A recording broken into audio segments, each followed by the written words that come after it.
Hello YouTube, this is Navsec7. I'm bringing you a Halo Reach review. This time I've got George from McFarlane Toys. I actually generally don't care for George's armor look until I got the toy. And you know, as a toy, he really shines, especially for McFarlane. He comes with his backpack, which just kind of plugs in here, and his big heavy machine gun. You're supposed to be able to just plug the machine gun into his backpack, but as you saw there, it doesn't really hold. The backpack even has trouble staying in too, although that might just be mine. Yours might work out far better than that. It's got the ball shoulders, and they are hindered, they don't go that high. George's armor actually really does get in his way a lot, but for George, you know, it works for his character.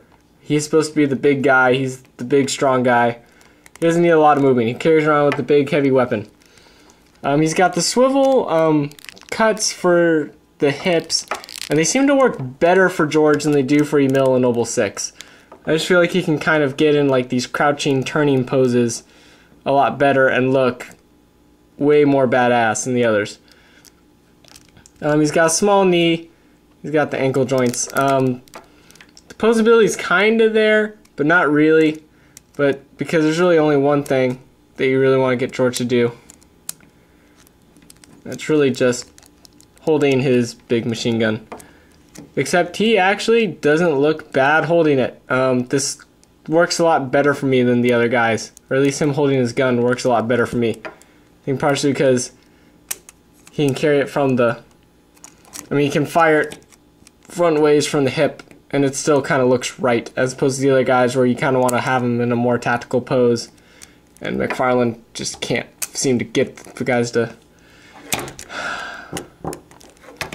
And of course, George is not posing now because I'm reviewing this.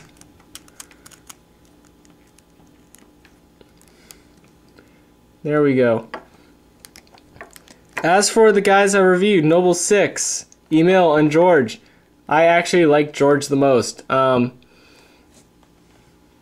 His character's fairly generic, but he's got the right weathered look. The movement works for his character. McFarlane, I'm going to say, makes bigger guys better than they make the smaller guys. So I'd imagine that the Brutes are probably better figures, and the Elites are probably better figures than Emil and Noble 6. This is one I wouldn't skip out on. I know he's probably going to be shelf warmer and appear everywhere. I wouldn't skip out on him. He actually works really well, and he looks really good in the collection, kind of standing above the other Spartan guys. So, here we can kind of pull him in. You can see he is taller.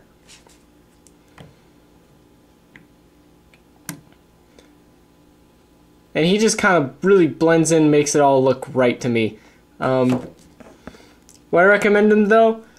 Still only to the diehard Halo fans. If you're just passing glance, or if you're not really sold, they're not worth it. They're not going to change your mind once you pick up the figure. Just out of the group of figures, George seems to do it the best. Anyways, I'm Navsec7. I'm signing out.